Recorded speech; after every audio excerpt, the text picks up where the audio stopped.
Yo, Divalez, Chicago Podcast Summit. Chicago Podcast Summit, please. Chicago Podcast Summit. Chicago Podcast Summit. Chicago Podcast Summit. The Chicago Podcast Summit. Chicago Podcast Summit. Chicago Podcast Summit. Chicago Podcast Summit. What's up? It's Pamp. If you haven't heard about it, Chicago Podcast Summit. Chicago Podcast Summit.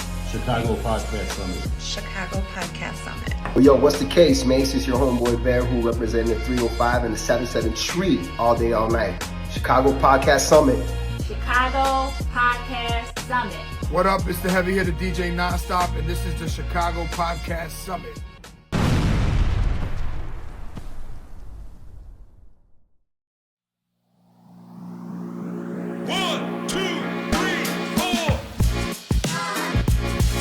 What's up? It's your boy Los LOS from the Flavor Podcast. You are listening and watching the Flavor Podcast. We're back. We didn't change. But Chicago pizza or New York pizza? Oh, I'm with Chicago pizza all day. Well, that's Tom. White Tom. Because I like chasing the man or the rats. The rats. Can you put your finger up for a second? Like this? Up like this, like you're about to point something. Oh. So this is going to be...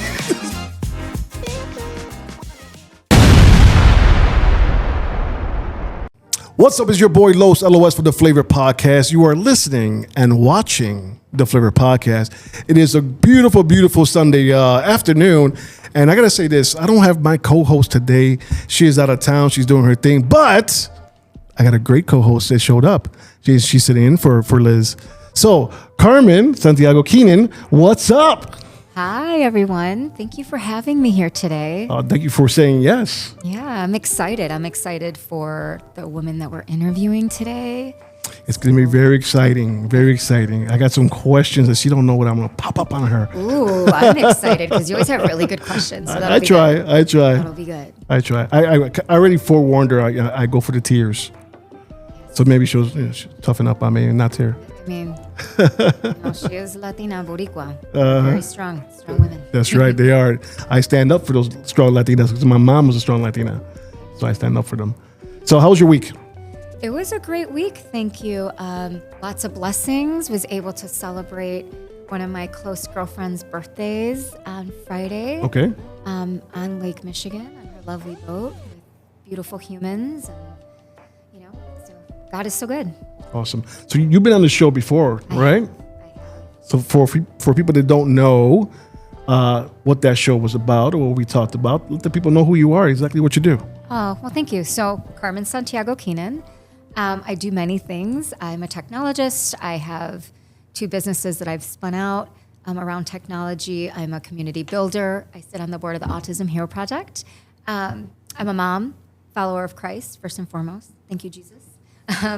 But also I'm wrapping up my year as Ms. Illinois Universe, USA, and Miss Universe Ambassador, and taking on a new pageant representing our great Isla del Encanto in 2 weeks. So I am now the current title holder of Miss International World Puerto Rico. Let's go. So yeah, Puerto Rico strong. We're going to be walking a pageant in 2 weeks against other countries. Mm-hmm. So that's very exciting. Awesome. Are you like leaving the country for this, or are you just leaving the state, or what are you guys doing? It's in Florida. It's in Florida. So yep. Yeah, okay. Competition's in Florida. It's gonna be hot in Florida. Yeah, it's hot in Florida, especially with this Latina on the scene. No, but you know what? Okay. But we're going from, the Latinas, we bring the heat. So, and that's what the pageant is all about. Come on, Carmen. Awesome. So a little bit more about you. You're in tech, aren't you? I am, yes. So what do you do in tech? So I lead heavily I have 2 brands, IT Girl Solutions or It Girl Solutions. Mm-hmm. And that brand is around connecting people to other amazing women technologists and their solutions. Mm-hmm. And so we bridge the gap between process improvement, automation, change management, RPA, so robotics process automation.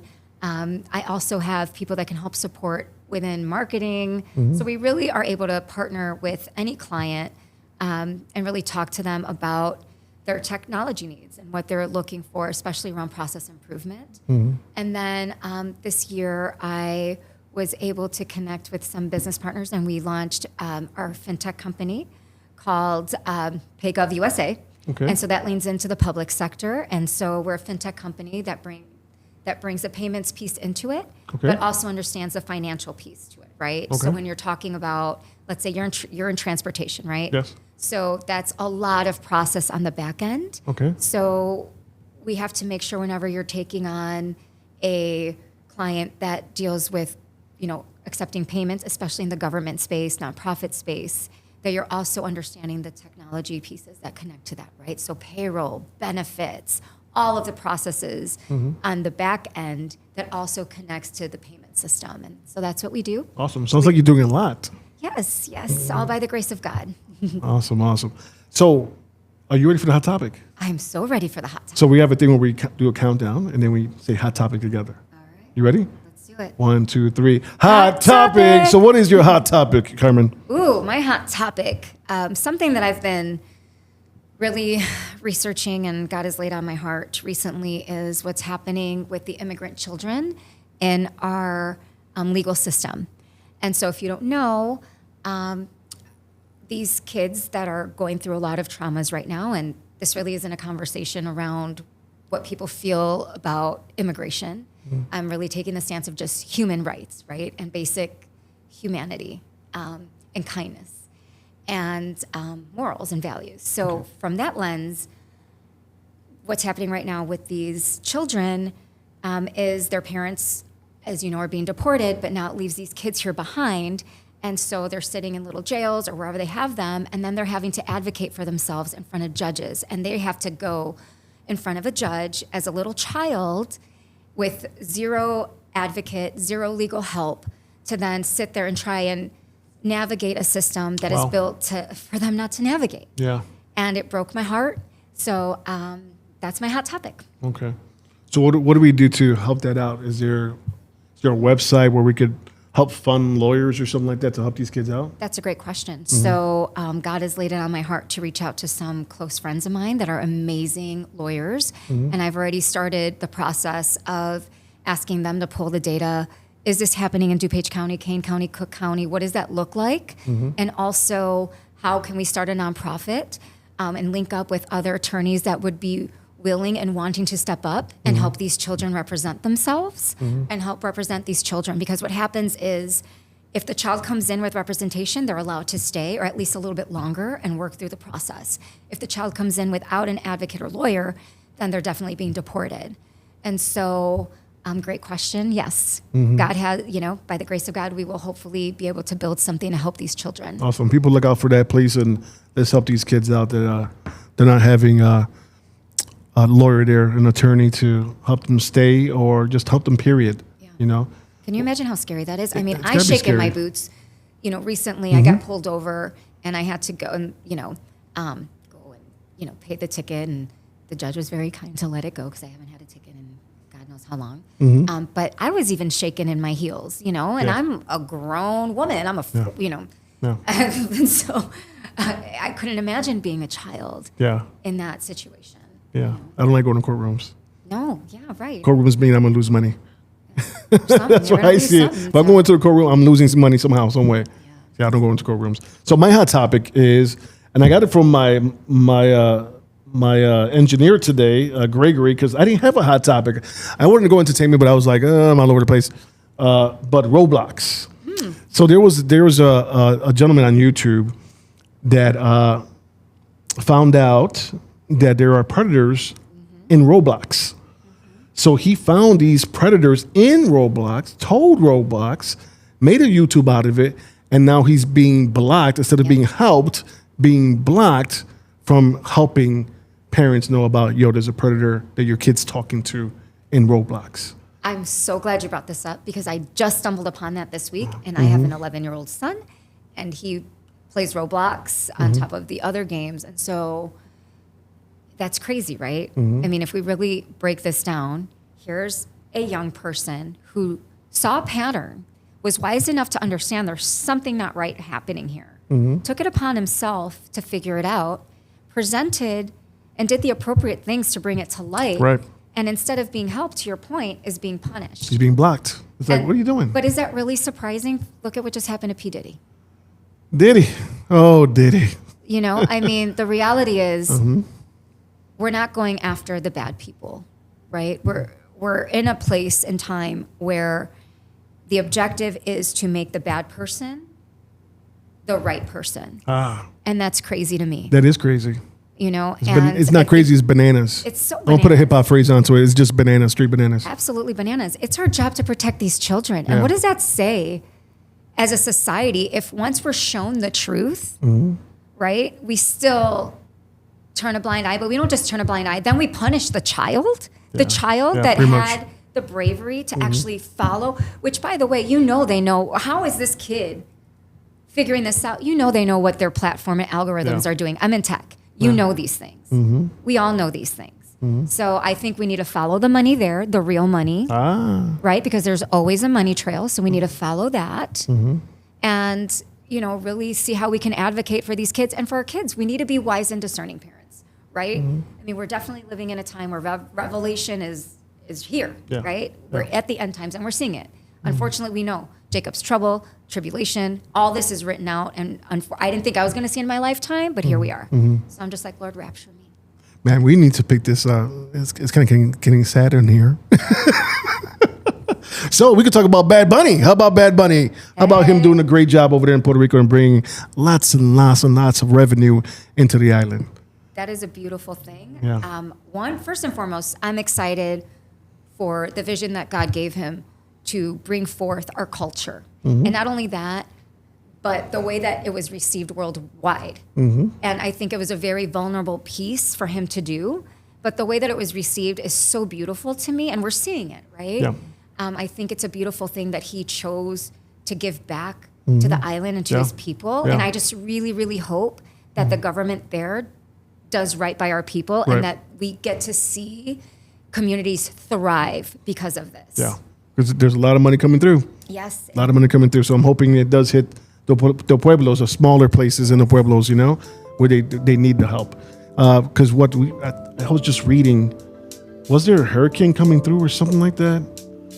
I think last night something was going on in Puerto Rico where they lost a power again, and tree lines down and stuff like that last night. I don't know exactly what happened, but I can tell you this: our guests for today went to Puerto Rico to a Bad Bunny concert. What? So we're gonna hear firsthand from that person. Totally jealous. And how good it was. Oh, nice. Awesome. So we'll be right back with our guest. Yo, what's up? It's your boy Los from the Flavor Podcast. Did you know that in a research study, Rashi has been shown to have anti-cancer properties, anti-tumor effects. It helps detox the body and regulates the immune system. Whether your immune system needs to be controlled or boosted, Gano can help you there. And natural coffee that changes people's lives. Get your daily dose of 150 antioxidants in 1 cup while enjoying the flavor of this beautiful coffee. Natural coffee never tasted this good. Hey, we're back, and that was Gano Excel Mushroom Reishi Coffee. That's one of our sponsors. It's great for your hair. If you guys know me, I used to get fades. I have long hair now. This is only 2.5 months, actually 3 months now. It's good for your gut health and it's good for your skin. I have clear skin. I look beautiful. Come on, you guys need it too. So get that coffee, Gano Excel Mushroom Coffee. But right now, we're going to introduce our guest onto the table. And remember, Liz is not here today. We're here with Carmen. What's up, Carmen? Hey, hi. So we're going to introduce our guest right now. I've been knowing her for quite a bit, a few years now. She is a person from the neighborhood, in my old neighborhood, Humboldt Park area. She runs the museum.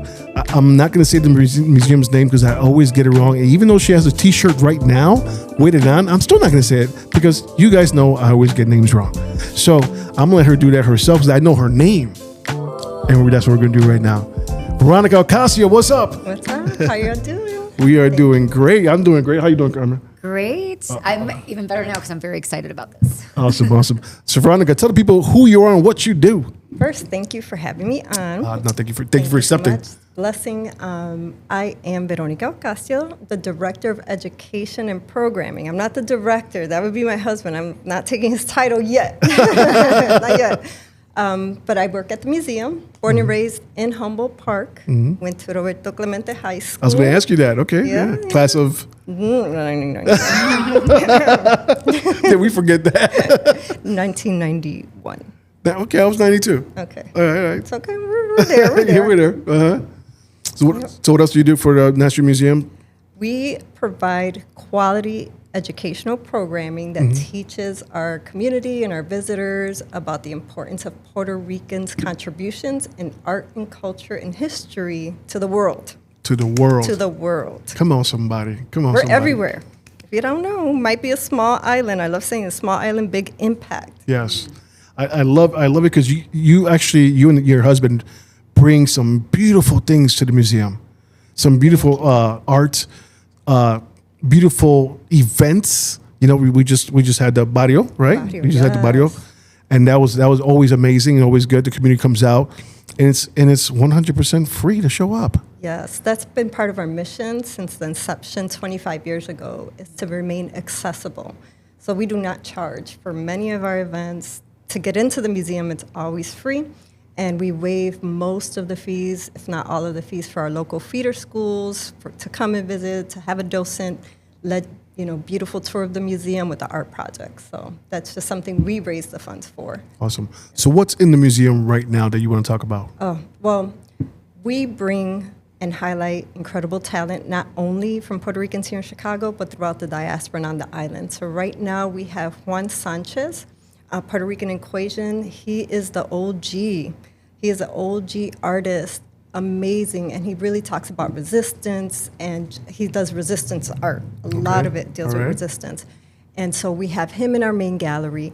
We have Adrián El Viajero Román, and he brings to us Archivos Vivos, where he talks about the beautiful story of his life and how he got connected to our Puerto Rican roots while he was in college, because he was never taught Puerto Rican history. Like 99% of us were not exposed to our history. So he learned about it, and then he started as an artist archiving all his family's memories, and he made it into art and looking at the context of colonialism in Puerto Rico, and just really doing a beautiful job of sketching with charcoal and photographs and documenting Hurricane Maria in an honoring and dignified way.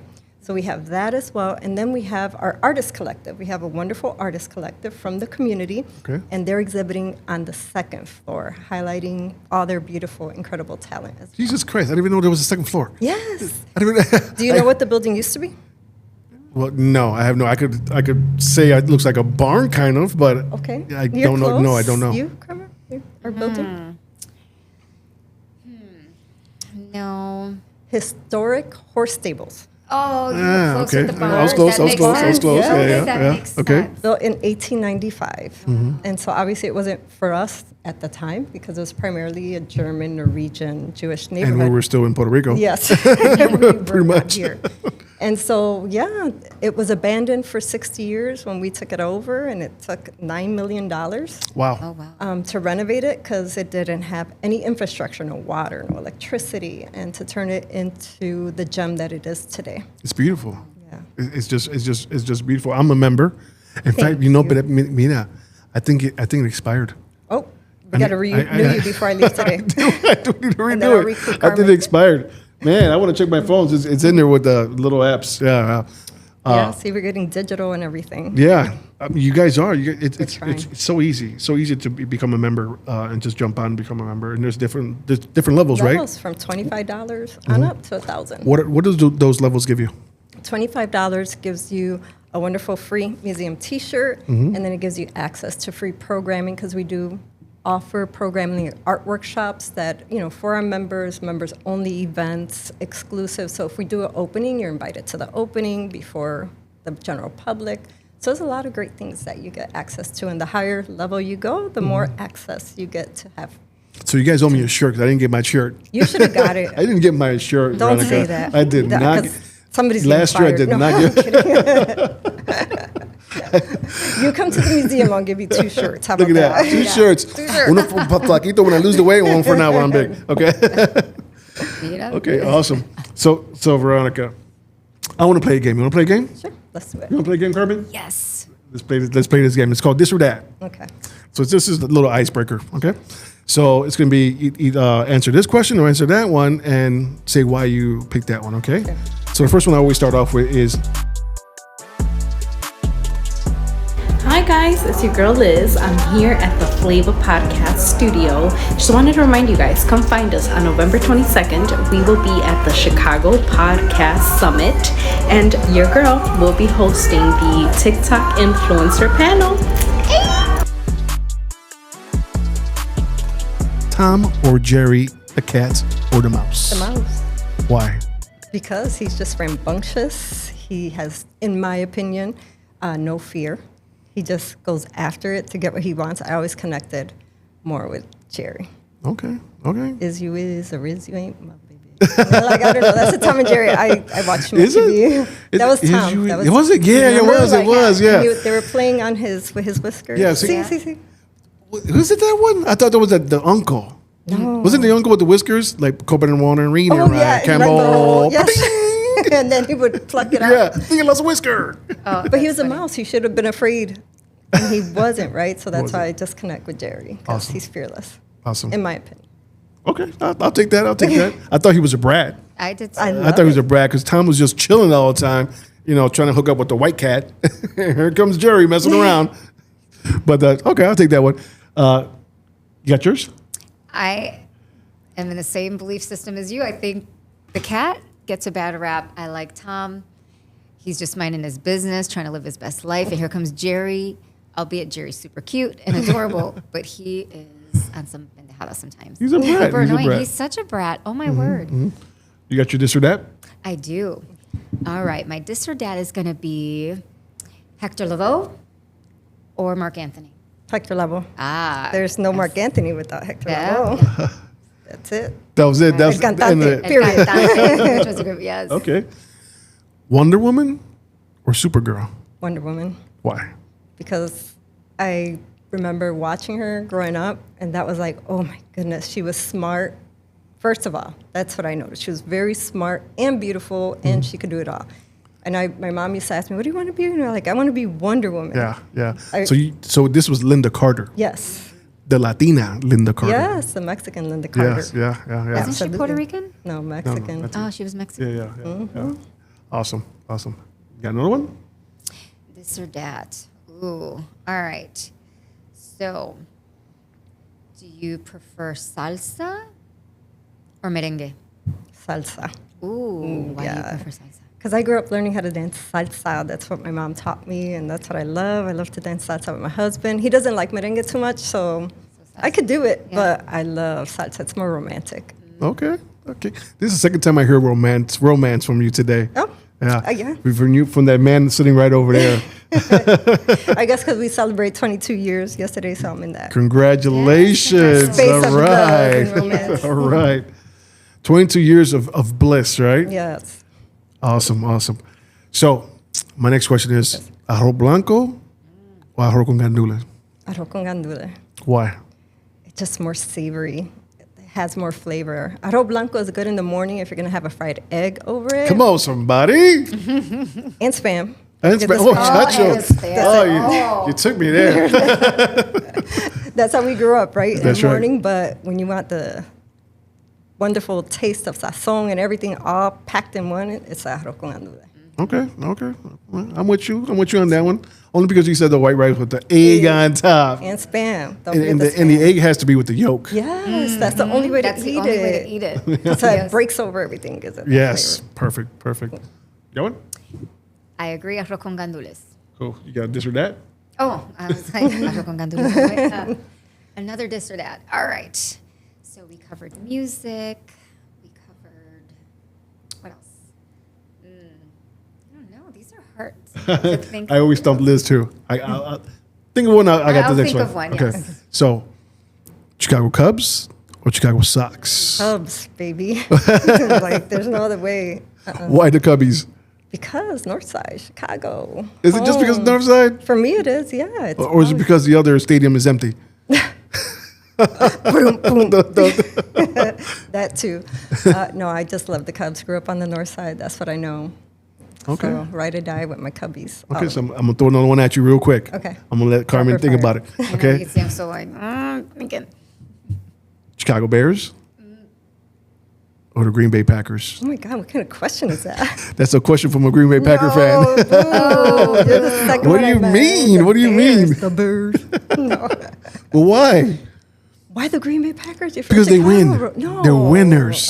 They're winners. You don't go for the underdog? No, I don't. Shame. You gotta know your circle. No. Don't be around winners. You gotta always have hope. Don't give up hope. And that's what the Bears. I mean, even though they depress me. I was going to say that. It's just misery. It's always next season, right? Right. It's always misery after misery after misery. It's going to be a good year. You think so? Oh, yeah. I'm claiming that. Okay. I'm speaking it into existence. All right. Come on, Bears. All right. Go Bears. Let's see if Carmen got one. I do. Plátano maduro o plátano frito? Plátano frito. I like fried food. Yeah. Yeah. Sorry, that's one of those things that just tastes better. That's a good one. I never did this one before, but you just gave me an idea. Plátano maduro or tostones? Tostones. See? She switched up really quick. Tostones, the crispier, crunchy. Yes. With ajo. Okay. All right. Got another one? I was coming back at you. Oh, I know. I was coming back at you. Tostones. All right. So we know your baseball team. We know your football team. How about your hockey team? Ooh, I don't do hockey. Fair enough. Sorry. She's from the hood. We don't do playing hockey. There is a Puerto Rican hockey league. What? So Come on, I'm with the tell us Puerto something. Rican hockey league. They've come to the museum. Really? Yes. There's a Puerto Rican hockey There's league. a Puerto Rican hockey like team. The Jamaican bobsled. No, Do you also have a Puerto Rican bobsled team that I don't know about? We have a Puerto Rican hockey team. From Puerto Rico? Yes. Really? So that's all I know is the Puerto Rican hockey team. So go And Puerto Rico. where can we find this Puerto Rican hockey team? Go online. They got an Insta. Okay. Yeah, they came to the museum last week. They had Puerto Rican volleyball. Did they go to the Olympics? I don't know. No. I know they came to visit us and it was wonderful. Okay. And that's how I learned. I'm like, But yay, then Puerto who do they Rico. play? So curious, right? Yeah, Me let's too. Google. Like I would go see. She said, let's Google. Okay, awesome. So, here we go. Most important question of the day. And if you watch my show, you know what question is this. Chicago pizza or New York pizza? Chicago, baby. You wouldn't even let me finish. No, I knew that one. No, Chicago. I said, if he asked me, Chicago. Why Chicago?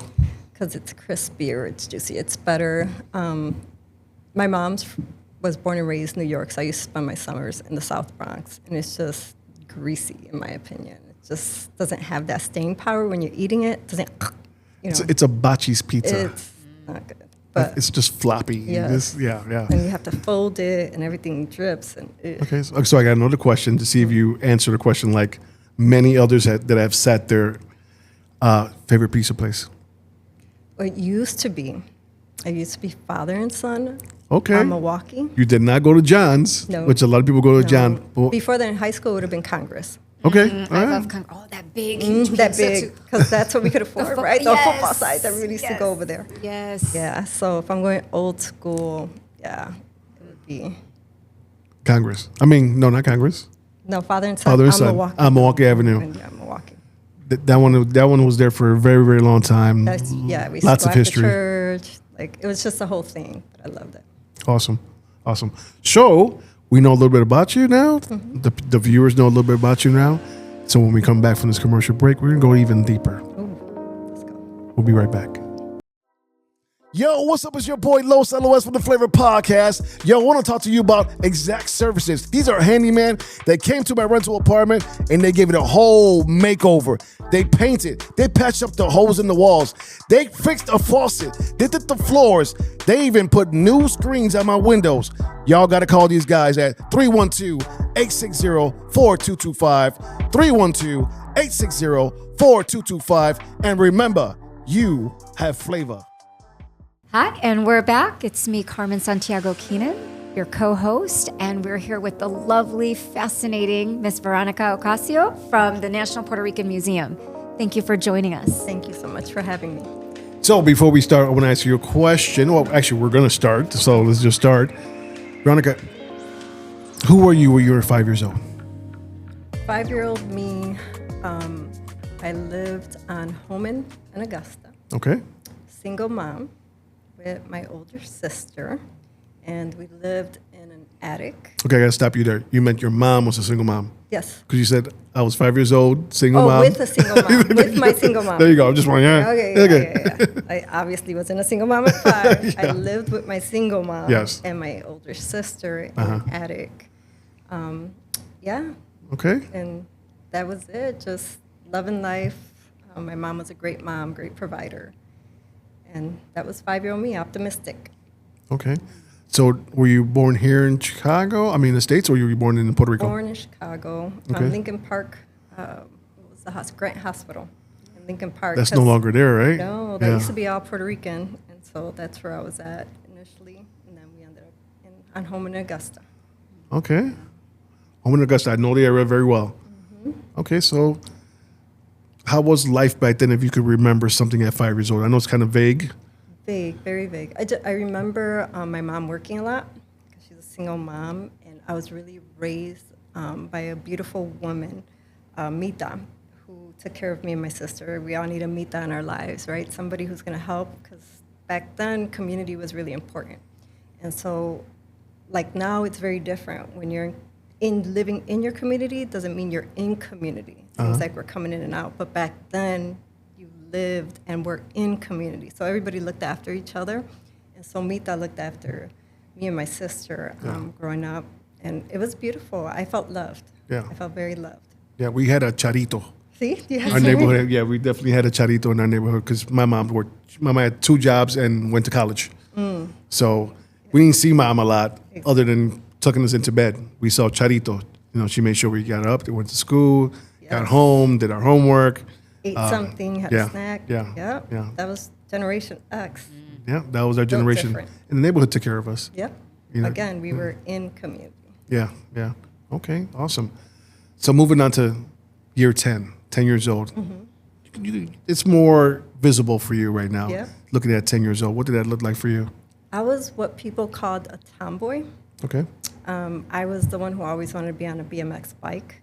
Mom hated it, was always trying to chase me around, put me in dresses to go to church, and I hated it. I just wanted to be one of the boys, and it was like, I just want to play in the dirt and get, I have scars everywhere, scars here, all over my knees, because I was always doing bunny hops.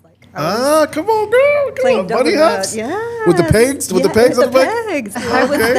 I was that girl. So I mean, again, we used to stay out until the lights went out, right? Just on the street. And by that time, I lived on Monticello and Potomac. And so grew up with all my friends on Monticello, still friends with a lot of them, still talk to a lot of them. And it was beautiful because we were in community. A lot of my friends were in gangs. That was just part of it, at the time. The neighborhood. But at the end, they were still family. It was still family. It wasn't like, I think because we were so young, we didn't discern yet like what that meant. At 10, it was just you saw people getting pulled at that time because my sister was older, so her friends and our friends, started going a different way. I was like, ooh. And I was like, cuidado, si te veo por allá. Watch out, if I see you over there, you're going to get it. And everybody would tell everybody back then. Our neighbors were allowed to hit us. Yes. Charito beat me. I got beat. I used to get hit by other people. Go down the street and you're like, what? No, what you coming at me for? I know what you did. I'm going to tell your mother. Y tu mamá dijo, plácata. Yep. So that's, because again, I was rambunctious and I had a lot of energy, so I had to get it out. My sister, on the other hand, she was really, really smart. She was so, organized, and she was the one who my mom counted on, hey, you got to take care of your little sister, and she hated it because I was Jerry. Oh, you were Jerry. So bring that back full circle, right? Because I was always bothering her, hitting her. What are you doing? Because I just had so much energy. So, yeah. That's awesome. 10. All right. I did not see that from you. The walls. I did not see that. You mentioned, being raised and were raised around, the neighborhood gang. And I know, was it 2-3 weeks ago? Maybe 3 weeks ago now. In Clemente, they had that documentary that I know you were there. Well, I heard you were there. I didn't see you. I was all the way on top. I didn't see you, but they said you were there. Yeah. Did it remind you of our childhood a little bit? A little bit, yeah, of course, because it was different, right, back then than it than it is now. But I think that was a lot earlier, right? Because that was in the 60s, 70s, and you had, But there was still some of that. Reminiscent. Yes, that some of that, because like they mentioned Child West. When I was Yes. raised, I knew about Child West. They were leaving, they were going away, but we knew about them. But we also knew about why we had gangs. It's like as a boy, you know, in Humboldt Park, of course they're going to talk to me about those things. Yes. To recruit me. Right. Why do we have gangs? Why do we have to protect ourselves in our neighborhood? Because this is happening. There weren't gangs before. We were not in gangs before, but we had to form gangs in order to protect ourselves. And of course, it went the wrong way. Yeah, but it was a lack of resources. It was a lack of resource, yeah. And so the gangs filled in a lot of gaps. A lot of times they were there feeding families. A lot of times they were there taking care of the neighborhoods, the abuelitas, and everybody who needed milk. Because they had to build this other, what we now consider underground economy to support one another. Yeah. It was about sustaining, living, thriving you know, when other people wouldn't give us opportunities. Yeah. Papi Viejo, that was his name, Papi Viejo. Reverend Jose Torres really stood in the gap. And I mean, he walked me down the aisle, you know. Oh, come on, somebody. His last breath, you know, I was there with him. So although there's sometimes the men who are your biological, there's other men who step in to fill that gap. Yeah. And so, That's I was beautiful. blessed with that. I love that. Yeah. That's beautiful. And he walked you down the aisle Yep. to marry this amazing, gorgeous man that's sitting right over there. Yes. And he was my guiding light. Yeah. He was. Awesome. So, 15 years old. Oh, I was bad. She came out straight up saying that I was bad. I was bad. Okay. I was not bad in the sense like, you know, in the streets and all Well, that. I'm figuring you're jumping roofs now instead of jumping with bikes. You're jumping the roofs. I'm in high school and, you know, I was in pom-poms. I was, you know. In Clemente? In Clemente. Okay. Yeah, I ended up being the captain of pom-poms. I had it going on. But with that, I was also not the best kid either. Because I think I had like this perception. I let people put this facade on, you know. But again, I kept that very tight and closed down. Like a lot of people didn't know. They just saw the good bit. They didn't see the real. Like there's some people who really, really knew me. Like we know who you. Like yeah, because I was with you. We were smoking together. Do they call you Veronica or do they call you Vero? Vero. There you go. Like if you hear people say, "Hey, Vero," I know those people call you Vero. Yeah. Awesome. Yeah. Awesome. So I'm 15. I mean, but again, you see God's grace in your life as you get older. And for me, I had again, my mother never gave up on me and my sister. She fought for us to make sure we had everything we needed, as difficult as it was. And then I had our Reverend who was always there trying. But, you know, at the end of the day, you make choices, you make dumb choices, you live, you learn. But I had teachers too at Clemente. When we were there, did you know there was Puerto Rican history class being taught there? No. You missed out. So we had Puerto Rican history classes and we had great teachers, and I had a few who really believed in me when I didn't believe in myself. You know, that's kind of messed up that I didn't know that because I was really into history. Wow, you would have loved it. It would have changed your mind. Oh, wow. Yeah. They had me pursue history as a major when I got to college. So I ended up going to college because I had, do you remember the biology teacher, Mr. Roberson? Yes. He's the one who like pushed me, you gotta go to college, you gotta go to college. I was like, I'm just gonna go to junior college, I'm gonna stay here, gotta help my mom. He's like, you gotta go away, you gotta get out of here. Because I see you. He knew how bad I was. When other people, he knew. And he's like, you gotta get out of here. And he talked to my mom like, she has to go. She, you know, and he knew about my sister, he knew my story. And he literally took like 5 of us to Urbana-Champaign and helped us like apply, get financial aid, everything.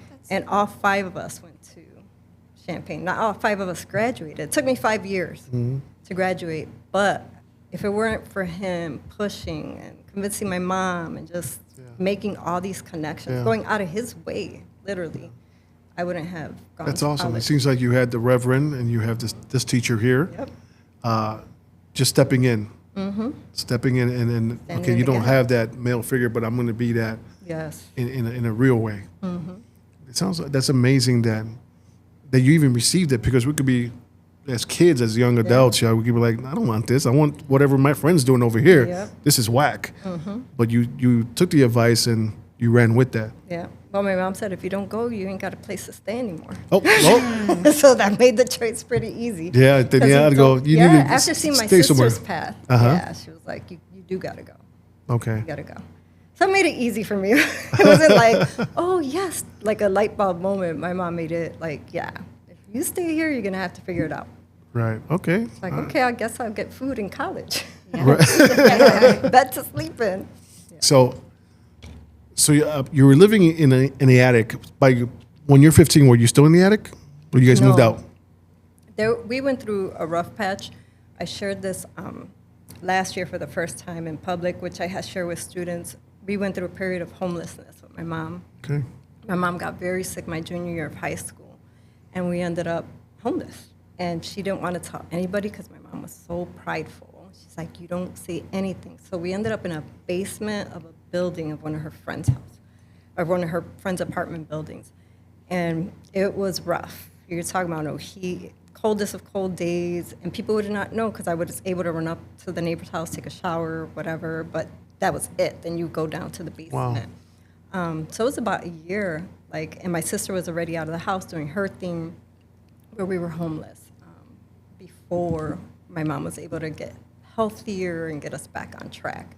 So I know what it is to be homeless. I know what it is to be hungry. I know what it is to go to school with a headache and like a stomach growling and everybody laughing, so yeah. Oh, wow. I know what that's like. So it wasn't always, again, my mom always was like, you're the most positive person in my life. She said, I always woke up since I was a baby, like with a smile. And you're always like happy. Like I would annoy her how happy I was. Like, why are you always happy? Life is horrible right now. And I was like, I don't know, what else am I supposed to be? Miserable? So I would go to school and try, and I think that's where that facade came, because she would not want anybody to know. I mean, a lot of our family didn't know, so I had to put on this really strong facade that everything was okay, but I kind of even faked myself into believing, like, yeah, everything's going to be okay. Or, you had that mindset of everything's going to be okay, everything's going to be okay. So I think I just had to have that in me to survive. It was like a survival trigger. Like, everything's going to be okay. Wow, that is tough. Yeah. That's a tough one. Yeah, a lot of people didn't know. A lot of my friends didn't know. Yeah. But I feel like all these things, brought you to the life path that you've had. Absolutely. And when we talk about how you had these men in the gap for you, God is so good and is good, in his wisdom, even though he, that was him being able to be your father through those people, right? Yes. And I'm just so thankful that you had those people, because look at the influence and the things that you have been able to do through that. So, yeah, just listening to your story, I'm just like, Yeah, it's one of those things that I think the first time I said it out loud, because again, my mom has Alzheimer's now, and it wasn't until her mind really started to go where I felt comfortable not betraying her trust, if that makes sense. Yeah. Because it was something that she just this is between you and I. Yeah, she didn't want you to say it out loud. She's like, don't even tell our family members, maybe. Yeah, that's how it was. Don't tell any. I mean, we used to go to church, and I mean, we used to get the brick cheese. Yeah. Come on, that was the best cheese ever. That's the best cheese ever. Cheese because of that. Are you serious? I hate cheese. That's why you don't like the Packers. That's why you like the Packers. You see the connection? That's so because of the powdered milk and the brick cheese. But literally, a lot of people didn't know. We had to keep it, quiet. And it wasn't until I started teaching in Gary High School, where one of my students was going through it, and I just couldn't connect with the student. I'm like, hey, I've been there, because they were living out of a garage. And I found out, and I was like, I know what you feel like. I got you. And again, those full circle moments, okay, now I see the why, right? Because sometimes you're like, why me? Why this? Why that?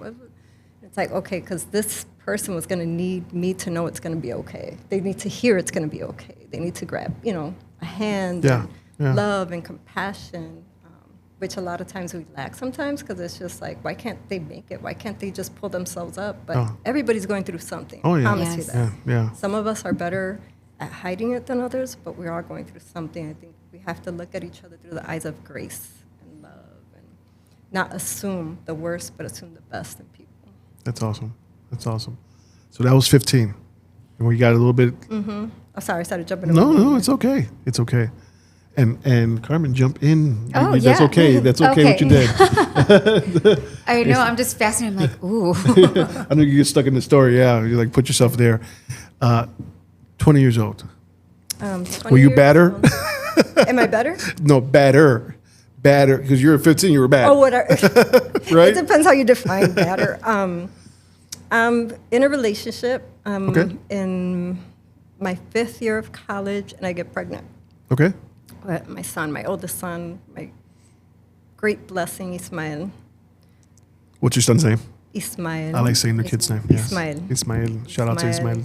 Yes. So, yeah, I'm pregnant and getting ready to graduate from college, in a relationship, and getting ready to figure out, take on the world with a baby. Mm-hmm. So you graduated from college with what degree? History. History. Yeah. So you have a child now at the same time? Yes. And I have a child, Tony. So Okay. I think, again, God's grace, Ismael, having my son helped me lock in and help me realize, okay, it's not just about you. You got to stop living la vida loca. You got to, even though I was able to graduate from school, but college was crazy. I did everything, tried everything, had a great time, and I managed. And you were out there too. I was out there. You were out there. Yeah. Family was over here. Yeah. Mom was over here. Mm-hmm. And there was times where my mom went over there like, I heard, because there was not cell phones, there wasn't social media. Right. It would get through friends of friends of friends who found out like. El bochinche. Train, and she would just show up there like, girl, what is your problem? I heard you've been drinking. I heard you did, blah, blah, blah, blah, blah. And so my mom was always like, boop, she would show up when I needed her to, without knowing. She would show up, and I was like, man, Mom, you're right, So when I got pregnant, she was not happy. There was this song, Lauryn Hill, Zion. Have you heard of Zion? No. From I Lauryn Hill, beautiful. you've heard it. Yeah. Yeah. But it's all about her son. When she had her Yes, son. and that people telling her, like, you shouldn't have him, you're too young, and that's kind of the pressure I had. Like, yeah, you're too young, you shouldn't have your son, you have the rest of your life, you're just graduating, you're just starting. I was like, nah, I gotta have my son. I gotta have this baby. And this baby is a chemist now. Okay, Yeah, let's go. Yeah, he's Let's a go. chemist, he's an incredible human soul. Again, my saving grace, because he's the one who made me grow up quick. Like, okay. Yeah, I said it about my son as well. Yeah. If I didn't have my son, I'd probably be a knucklehead in the street still. Yes, absolutely. Shout out to Nathaniel. Love you, Nathaniel. Hey, Nathaniel, Ismael. Mhm. Yes. Yeah. So that was 20 years old. Have a child. Graduated from college. Coming back to Chicago. Come back to Chicago. Yep. Come back What to did that look Chicago, like? and I started working at DCFS because my heart was with kids always. I love kids. I love education. But I thought I wanted to be a social worker. And it was hard to get a job with a history degree. Like, what are you going to do with a history degree? I would have to go back to school to then become a teacher and certified in Chicago. That's hard at the time.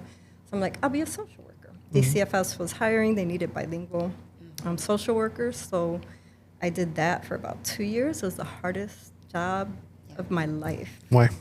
Because I used to go in as an investigator, and I used to have to pull kids out.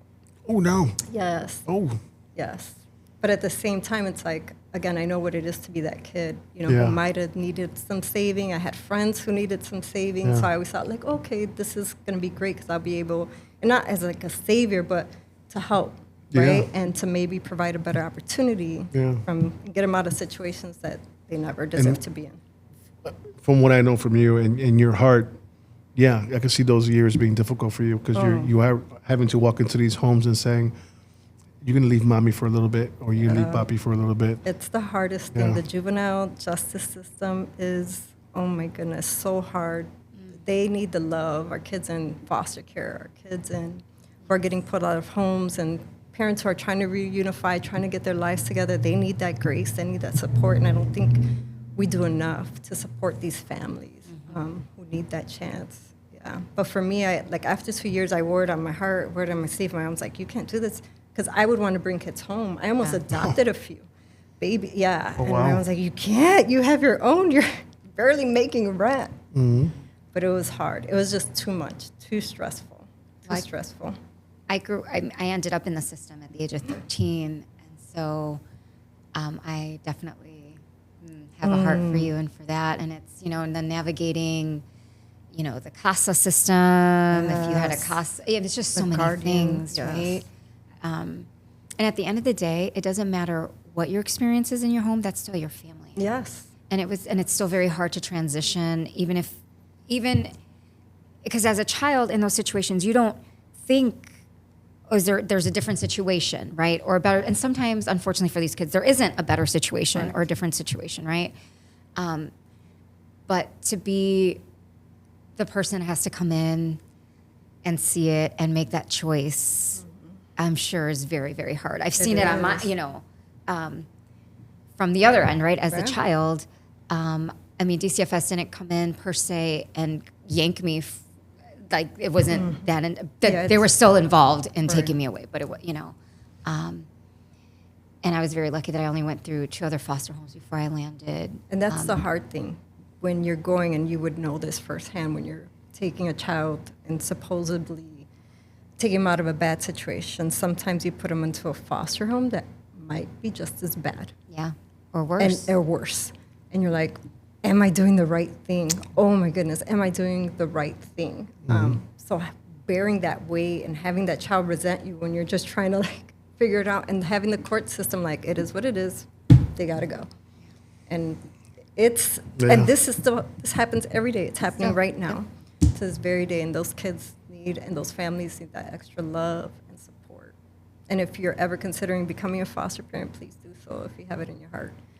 That's how I became a teacher. I think my husband, who are you bringing home now? Half of my students were always there, and it's there is a boundary. I'm I don't have that in me. They're coming home. They're hungry. Oh, wow. They need a place to stay. So that was 20 years old? Yes. 25. Where were we at 25? I started getting my master's degree. I was blessed with the opportunity by Paul Rodin. He ran Hispanic housing. He just retired last year. And he had a fellowship. He became a MacArthur Fellow. And with his fellow, you get $100,000. And you could use that to take off, to write a book, to do research. He's like, I'm going to use my $100,000 to invest in students who I want to become urban planners. Okay. Because a lot of kids don't know about this field of urban planning, how to create more affordable housing. And again, being someone who knows what it is not to have quality, stable housing, I was like, oh, this is something I would love to do, is create housing and create opportunities. So I applied to his fellowship, and I was accepted, and then I started the journey to getting my master's in urban planning and public policy. I could definitely see why now you have this heart in what you do. Your humble beginnings. Amen. Your attic moments. Your basement moments. And I carry those with me. Every time I have an interaction or I learn somebody's story, it's divine appointments. Oh, so good. I know, I'm sitting here. I feel like every time I'm in this podcast, I'm it's such a God thing. It's always such a God thing when he puts us all together. It's such a blessing. And again, it's very rare that you come across people that have been in politics like you have been and your husband have been, and how you guys have now pivoted with the amazing work that you do here with the museum. It's rare to find people that truly fight for the American people and the constituents, but you also lead from that lens of empathy because you've walked it. And who better to create new systems or better systems than people that come from brokenness? I know that's why I do the work that I do. Right. And when you have to navigate all this brokenness. And so, again, I feel like God gave you all these things because look at the impact that you've done and that you've already created. Praise God. Yes, so amazing. So thank you. Thank you for, I think there's also an obedience piece to that, right? Because you could have always chosen to do the easy thing. And I feel like the easy thing is always to be, in a way, self-serving, right? Doing things for yourself, right? And there's nothing wrong with that. Careers, focusing on family and your careers in your own personal space. But I think there's just something really incredible when people choose to obey God's calling on your life, even if you don't know what that looks like. Yeah, because I didn't know at the time. You don't know, oh, this is God. Yeah. You just Anytime something is good, God is in it. Period. That's just period, because He is good. Man, I'm ecstatic about you right now, because I didn't know this part about you. Right? Yeah. I think Right? a lot of people don't, because I'm choosing to be vulnerable and transparent. And that's a hard thing to do, because sometimes vulnerability, people mistaken that for weakness, which I recently have figured out, like, no, Veronica, you can be vulnerable, strong, and share your testimony and your story to help empower others. It's not weak. Well, they already know the strong part. They know you're strong. I don't know It's that. just- I know I'm strong. You know what I'm saying? You gotta So- know that you're strong, because we know it as people that know you, you know, from the community, that you're a strong woman. You're a Latina that raises her fist. You know? Yes. Oh my gosh. It takes off my earrings if I get mad. Let's Hey. go. Yeah, let's do this. Hey. That's a Roberto Clemente thing. Right? Yes. It's an amazing that we're learning more about you. So 30 years old. Who is Veronica at 30 years old? I'm married You're married to who? to Billy Ocasio. Billy Ocasio. That guy right there. That guy right there. Oh my God. How did that start? How did that relationship start? I'll make a very long story short. I didn't like him. You didn't like him. I was his constituent. I didn't like him. I couldn't stand him. And fast forward, I get into this fellowship. And part of me wanted to always run against him. Like, I'm going to take him out. You were going to run against So him. you ran against him, right? No, You I didn't. I never ran against But him. you wanted to. I just didn't like In your him. mind, you're In like my running mind. against him. Just in my mind. I never You're gonna spoke it out loud. You're going to be I just- another person. Yeah, I'm going to run against him. I don't like him. But fast forward, I get into this fellowship, and part of my fellowship is an externship, and it's my Paulo Dan tells me, you are assigned to a new museum we are starting in Humboldt Park. I was like, oh, great. That's this museum, the National Puerto Rican Museum. We're starting this. He's like, you're going to go there, and you're going to work under Billy Ocasio, the alderman. I was like, oh, no, I'm out. I'm out. I'm not doing it. And he's like, this is not, you don't have an option. I'm sorry. You do. Where do you think that we are equals here and that you have an option of where? No, you are going to go, and I'm going to use your gifts and talents so that you could help them write proposals. That's what you're good at, writing, and that's what you're going to go do over there. Like, yes, sir, yes. Like, quickly, like, boop. And then I meet Billy, and he's not the monster that I thought he was. He's not. No, because I had this whole perception of him. I met him one time before, and somebody told me, give him your resume, apply for an internship with him, and he yanked it out of my hand. In my opinion, that's In the your story opinion? I remember. Not in his opinion. He said he gently grabbed it from you and smiled and winked. I remember him like pulling out, and I remember like spending so much time preparing to meet him, typing, because you had to type your resumes back there with white out. God, yes. Remember, we had to type everything, and I was practicing with my friends, like, oh my goodness, I'm going to meet the alderman, and they told me I have a great chance of getting an internship, and I was interested in politics at the time, like, great, I could work for somebody who's a champion in our community, and I go, hi, Mr. Ocasio, and somebody introduces me who told me to prepare to meet him, and he's like, hello. He grabs some resume, and then he just keeps walking, and I was like, oh, I can't, that's it. He does not have my vote. And I carried that with me for a long time until I got this externship, and then I was assigned. And then when I sit to meet with him to have our first like meeting together, he didn't remember me. And I was so mad. That made me even more mad. I was like, oh my. He's like, hi, nice to meet you. I was like, you don't remember me? He's like, I'm sorry, I don't. And I was like, I was holding all this, and he's like, thank you so much for being here. And he was so nice, genuine, authentic, was all about the work and the community. I was like, I've been holding this for so long. Maybe he was going, va, va, va, boom. No. Hello. No, he wasn't like that at all. It took a while. Again, that's why I was asking him, like, wait, before we got married, because we've been married 22 years, how long were we together? He's like, I don't remember. Yeah. And it was probably 2 years, because we kept it quiet for a long time. Okay. We kept it quiet because bochinche travels fast. So Yeah, especially good bochinche. Yeah. So you guys got married, but I want to know the in between. So how did you guys start dating? Oh, it took a lot because I had my son. So for me, I wouldn't date You know, for me, if I was going to bring a person into my son's life, had to be serious. So me and Billy went out on several dates, and he had to convince me he was a nice guy because he had this horrible reputation with women. And I was like, Billy? Nah, not Billy. Yeah. Billy was a player. That's his testimony. It was that mustache he had, that black mustache he had, that Zorro mustache. He was a great dancer. He always made me laugh. But he really seen me. I think he was the first one who really seen me. And I shared everything. I tried to scare him away. I'm like, and everything I shared with you, I shared with him, like, and more, and more, because there was a lot more parts of my life that I'm still not comfortable yet sharing, but I told him everything, and he was like, that's okay. And he shared everything with me. He's like, these are things I haven't told people, and I was like, and we just connected over community. I think that was the first thing, because we knew a lot of the same people, and we had the same passion for uplifting our community and being part of solutions and not problems. And in politics, where it could get so ugly, he always took the high road. So that was just, that separated him from so many people. And then our faith. We had a beautiful faith journey together.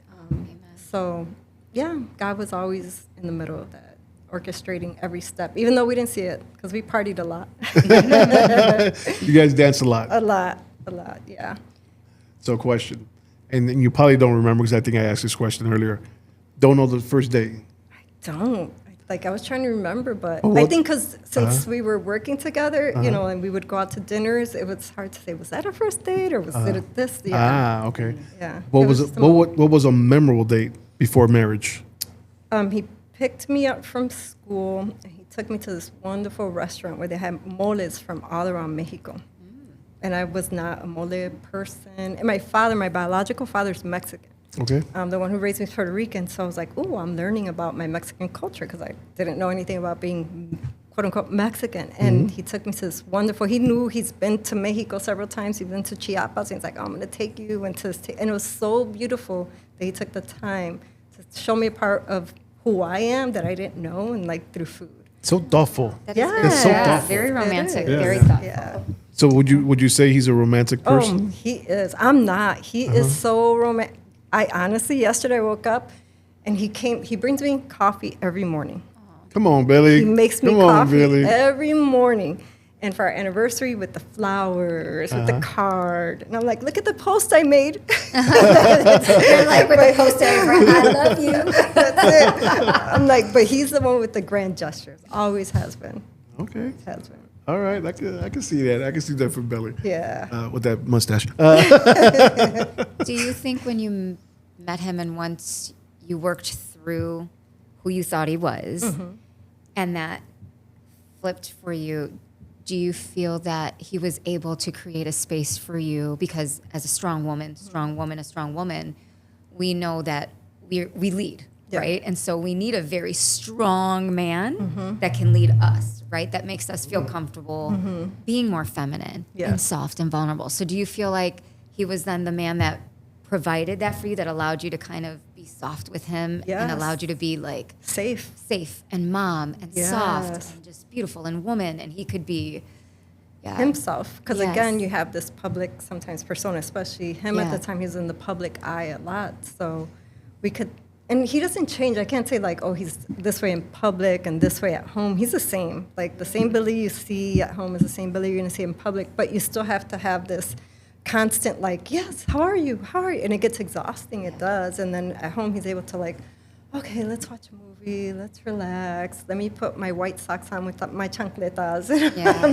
You know, no. It could be no white socks, not even at home. No white socks. That's old school. That's way old school. Yeah, we could just be ourselves and not have to worry about all the fanfare or anything like that, you know. Yeah. Or all the stress that comes. We could feel safe. So when you guys got married, he was in office. Okay.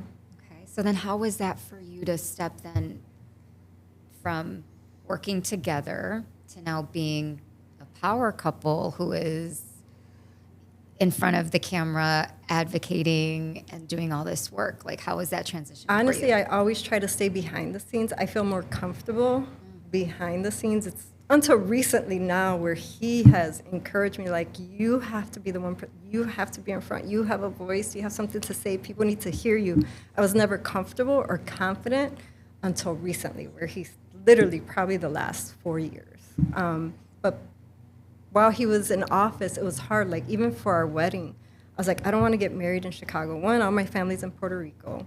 It's going to be hard for them. Two, you have to invite like 500 people because you're an alderman, head of committees, and all this stuff. I don't want people I don't know at my wedding. He's like, well, where do you want to get married? Vieques.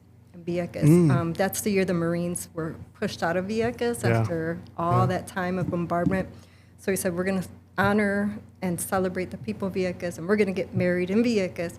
And that way it could be small and intimate, like 40 to 50 people. Why do 200 people show up in Vieques? Billy. Of course, because my family was like 20, and everybody else was people I didn't even know. Like, was it Billy's family, or was Billy's family and Billy's family was there, and others, and others, and I made it so hard. You would have to take a plane, a boat, like. I made it's Vieques. It's Vieques. And people still show up. And then you have to walk around the landmines. Yeah. You really want to go to the wedding? Really walk around these landmines. Yeah. So it was hard for me. It was hard for me to adapt at first to that, like public life. And even though I had a heart of service, it's different in politics, because with politics comes the ugly. And, being raised in Humboldt Park, it's like, what did you say about my husband? What did he say about my family? You don't know me. Yeah, exactly. You think you know me. You don't know me. Yes. People know, like, even Pastor Choco would know, like, her earrings are coming out. She's mad. Everybody knows, like, that's the sign. Like, what did you say? Yeah. Do you have a name for it? I call mine Carmen from the Block. I'm like, you don't want Carmen from the Block. No, it's just my earrings. Like, people know if I grab my earrings, like, she's angry. Entonces, like, time to walk away. Yeah, entonces. Wow. Yeah, so I think that was the hardest thing. Was there ever a time throughout your marriage in front of the cameras or whatnot, in the view of thousands of people here in Chicago, maybe millions, was there ever a time where you're like, I don't want to do this no more? Yeah, both of us. We both have that moment where, because he's given so much, that his physical health started suffering. Your mental health starts suffering, and it's like, wow, when you don't feel like you're operating at 100%, and by then we have 3 kids now, so it's Ismael, Gabriel, Antonio, and he wants to be more of dad and family time and participate in all these things, and it's like, it's harder for him. So he's like, okay, that's it, I'm tapping out. And the community didn't take that well the first time, like when he wanted to resign from office, so he stayed another 4 years. And then we retired. And then he went to join Quinn's cabinet. Okay, yeah. Yeah, for a few years. But it wasn't the stress. You don't have the stress of being a person. Yeah. More time at home. Yep. More flexibility. Because that's what he wanted to be, dad. And were you still teaching at this time? I was working at the congressman's office. I was with Congressman Gutierrez at the time. So that's where we both, at the same time, like, we're going to pull out of politics. And at that time, leaving politics, leaving public life the way we did was hard. We lost everything because people were, again, it wasn't, how would I say it, babe? It wasn't like the easy road. It was the road we chose was hard because we chose family and each other first, right? And it's like, in order for us to have a strong marriage, we can't continue in this path where I was constantly at work. He was constantly, and somebody else was raising our kids. That's not the life we wanted. So in doing that, we lost a lot of friends. We literally lost our livelihood, like, overnight. Wow. Overnight. Wow. We went through a period where we lost our home. And, it's just like, it was tough, but God and his grace and his mercy, we rebuilt, and I feel we came back stronger as a couple. And now we know how to talk to couples who feel like, oh my God, we've been married this long and all this is in turmoil, and how can we come back from these ashes? You can. When you surrender it all to God, and that's what we did, like, okay, God, we're giving this to you, we're being obedient. And sometimes it's hard when you get stripped of everything you knew. Of your false identity. Yes. Right? Especially when we get wrapped up in the titles and in the thing, and not even wrapped up always because of us or being narcissistic or just wrapped up because that's been your life and you've been giving a community and you've been doing all these things and pouring and pouring. But how amazing and again, how unusual to have politicians that choose wholeness, that choose Jesus, that choose family, because you understand that without that foundation, you can't even do the rest anymore. That's good.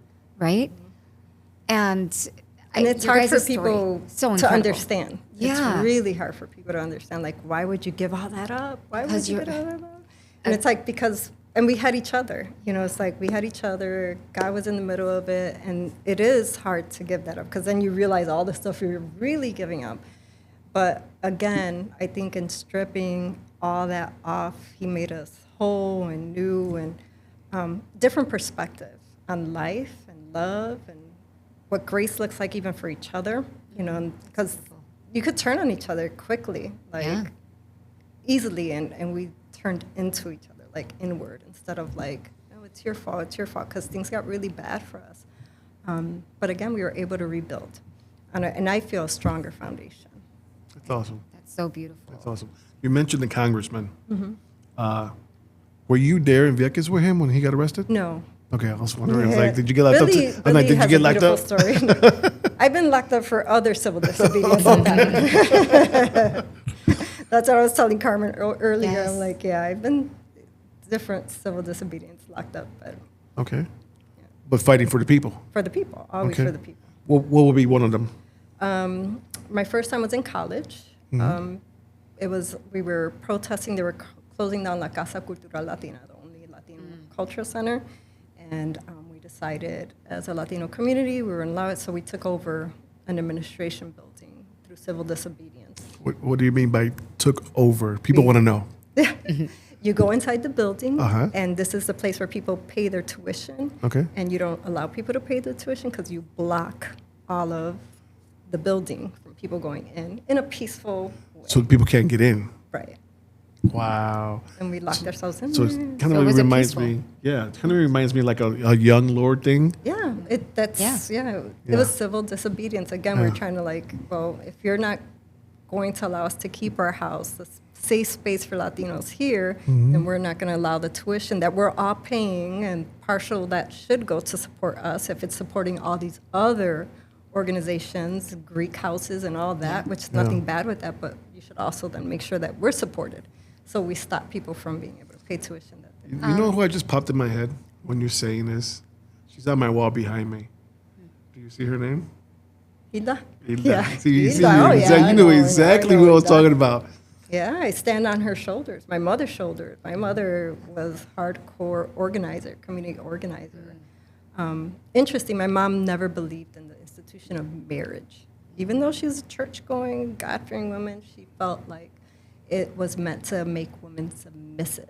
And so that's kind of what she fed, like what I believed, like for a long time. But then I saw that other feisty side of her, and why she felt that way was because she was hurt, right? And so she didn't want to get hurt again. But it made her a strong woman, and she would advocate. She got arrested for civil disobedience while I was 9 months in her belly.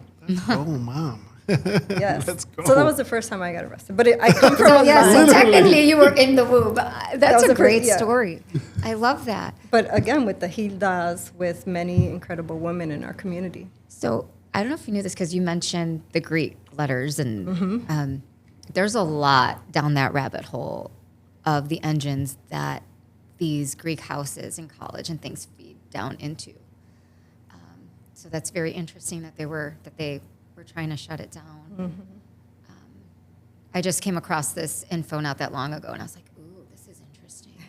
It was an African-American gentleman teaching on the Greek letters and the sororities and how they filter and how it affects minority sororities and things. So, very curious topic.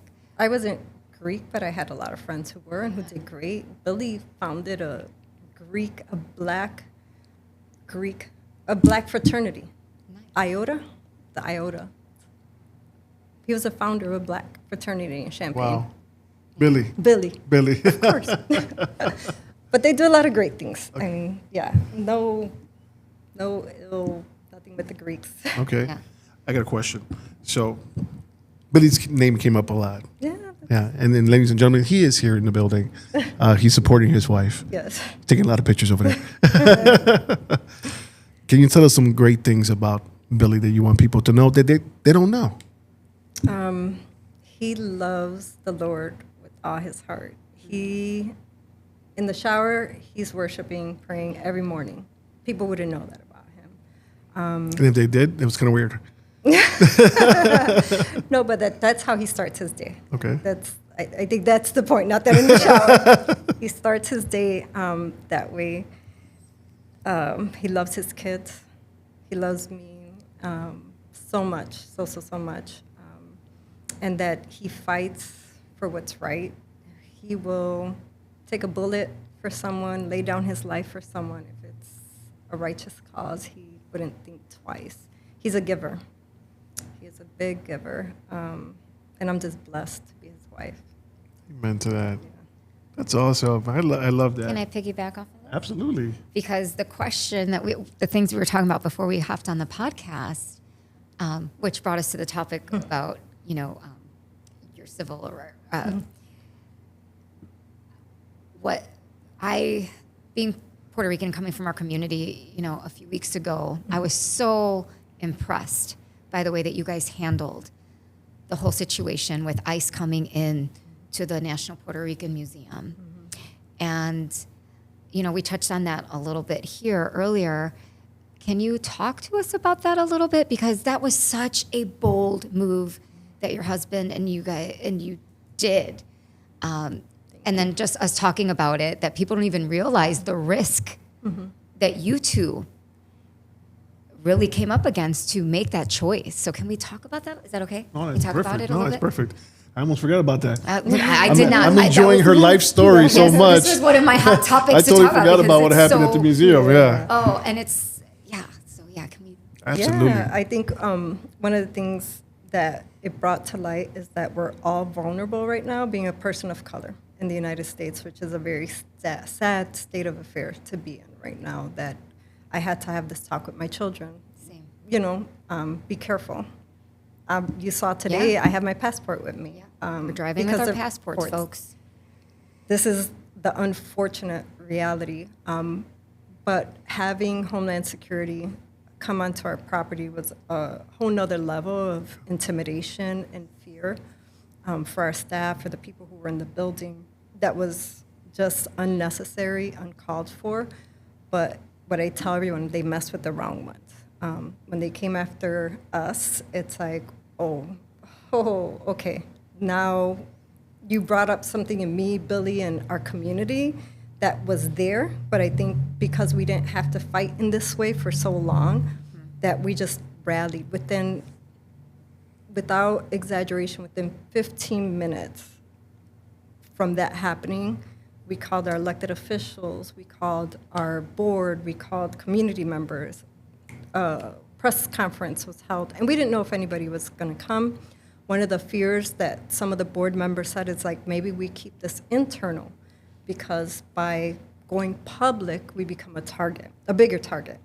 Not only on the museum, but on you and Billy will become literally a bigger target. Right now, the way things are going, this wouldn't play out good for you guys. But for me and Billy, it wasn't even an option, because there was a moral issue here. And you spoke about it earlier. This is about human rights. This is about human dignity. And if we're not going to speak now, then when? Well, when we're all being, shoved into some entrapment camp, right? We've been here before, right? And so it was easy for us to rally, to just like put people's minds at ease. It doesn't mean we didn't do it without fear. Sometimes you have to do things afraid, but it was like a spirit of boldness, because we know that people are living this every day in this country. We got a little taste, a little view of the real fear that people are living in this country. So if we had an opportunity, a platform to speak about it, we had to speak about it. Another thing people were afraid about here, Arts Fest. It's our 25th year anniversary. you're bringing all these acts from Puerto Rico. Nobody's going to show up because they're afraid. Yeah. Like, so nobody shows up. It'll be us and the musicians, and we'll have a great time. Like, you know, because the musicians stood in solidarity. We told them everything. They knew everything that was happening. Like, you have a choice to cancel. We completely understand. They're like, absolutely not. If not now, when? When? Yeah. Right? And then you saw community show up. You showed up. I did, yeah. You know, a lot of people showed up. This was our biggest attendance, and it shows the power of community when we stand together for each other, for something. Yes. Right? And so that even emboldened us more, right? Because we know we weren't doing it alone. After the press conference, we had over 200 people at the press conference. Again, we thought it was just going to be us. And it was beautiful. I was watching it on TV. I'm like, yeah, come on. Yeah, so it was, again, the power of community, collective action, that we're not alone, and that when there's something evil, unjust, that we got to stand up for it. We have to stand up against what's wrong in this country. And it's going down a very scary, fascist, authoritarianism way. And I know not everybody listening to this podcast will agree. I completely understand, and I'm not going to try to convince you. But this is my personal conviction, my personal beliefs. And that's why we stood the way we did. And Billy and I were willing to be arrested. We were. I mean, if it came to a point where ICE was coming to the Barrio Arts Fest, we would be standing in front. Can you walk me through that day? So we saw pictures, of course, on the news. Can you walk me through when they showed up? I know they showed up in the parking lot, and they were hanging out in the parking lot for quite a bit. Mm-hmm. What happened from that point? So they were in the parking lot way before we even knew. It was like, because they were in unmarked regular cars, so we didn't know if it was guests. We didn't know if people were in the park, because we get a lot of people who park and they walk the park and then come into the museum. It was when all the black cars started coming in back to back, and then they started coming out of their cars. That's when, like, okay, this isn't right. And one of our staff members said, okay. And we do this when even if it's undercover cops who are there meeting, congregating, or cops in marked cars, like, hey, what are you guys doing here? Is everything okay? Because sometimes situations happen. We just want to make sure everybody's safe. Yeah. So one of our staff persons went out there and asked, what are you doing? Is everything okay? Like, oh, we're here and we're scoping, and like, oh, but you guys are taking literally all of our parking for the guests. You can't be here. This is private. Oh, we're Homeland Security. We can't be here. Like, no, this is private property. Mm-hmm. And they said, well, we're the law, and we're not going anywhere. And so at that point, the staff person got really scared. Like, okay, because it's Homeland Security. It wasn't now just undercover cops that we're used to, and usually we know them. We know everybody. Yeah, I was just saying, you pretty much know the police officers in the neighborhood. We do, and so this was not your regular police officers and regular narcos who are there. So it was alarming, and so that's when the staff got scared, phone call, and triggered the rest of. So did they come into the actual museum? They did come into the museum, and that's when they came in asking to use the bathroom. So again, we had 2 staff people at that time, and instead of one staff person walked away, the other one walked in, like, the bathrooms are right there, and they went the opposite way. Mm-hmm. And so it was like, okay, the bathrooms are there. Mm-hmm. It was like the opposite way. Like, you could use the bathroom, then you could go. Then after that, we're getting ready to lock up. We still had guests in the building at this time. There was guests in the building. Mm-hmm. So what time was this? Was it in the morning? No, this is afternoon. So they started gathering around 2:30 from what we could see in our cameras. So this lasted all the way to like 4:45, 4:50, when the cameras when we're starting to shut down the building, and our staff goes out. They're looking at the cameras like they're still there. So one of our staff goes out, like, hey, we're going to close the gates. And like, well, we're going to stay here a few more hours. Like, you can't stay here. Just harassing. Yeah. Yeah. And like, you can't stay here. And like, we're going to stay here a few more hours. And they're like, well, okay, if you choose to stay here, we're going to lock your cars in, because we have to secure the building. This is private property. We're a museum. So you could choose to stay here, but you're going to get locked into the... They're like, okay. That's when they decided to leave.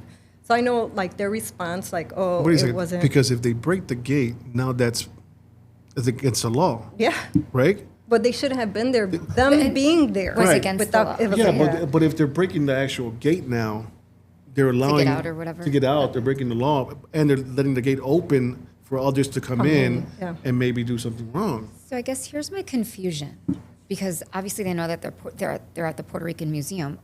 What was their objective? We're Puerto Ricans. You can't deport us. I mean, as of right now, right? I mean, they're arresting U.S. citizens. Yes, they are arresting U.S. citizens. They're detaining U.S. citizens. Yes. So nothing's beyond reproach right now with this administration. That's the scary part, right? That's why it's like, you could think, oh, well, I'm an American citizen, but you see them arresting with no due process.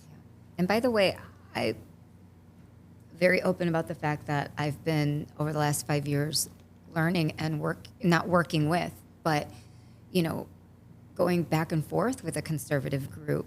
You know, part of it is educating them, or, you know, as we spoke earlier. And so I'm a conservative. I was raised Latina when I was with my grandparents. They were, you know, I think most Latinos are, you know, Democratic. You know, when I moved into the foster home in Wheaton with my now adopted family, they were very, you know, white conservative. And there's nothing wrong with that, you know, on both sides. But I just bring that up to say that I'm glad we're having this conversation, because this is coming from the viewpoint of somebody that has sat and has learned from both sides. And I'm somebody that, you know, as a follower of Jesus and somebody that loves my country and has had to learn policy and Constitution because of my own health stuff, so I wouldn't end up during COVID, you know, locked up somewhere because I couldn't have the shot because of my health issues. This is very scary. And, you know, as believers, as we've all established here, I think there's a fine line when you exalt somebody and call it faith or patriotism. And it's interesting because for the last 5 years, I've been working, you know, learning from these people, attending events, you know, and all these patriots and our Constitution and our constitutional rights. ¿Qué pasa? Where are the patriots now that our Constitution is, like, I don't understand. And so it's just very confusing to me. Again, being in the middle and seeing all of it, right? And also elevating and seeing all of it, right? And the holistic view of it. And we just need to do better on both sides. This is crazy. This is crazy. So them coming to the museum is pure intimidation. So it was just intimidation, you think? Because I was going to say, were they looking for somebody specific? Pure intimidation. Our alderperson, Jesse Fuentes, has been very vocal against this administration, ensuring that Chicago remains a sanctuary city. All of our elected officials that represent us have been very vocal about what's happening.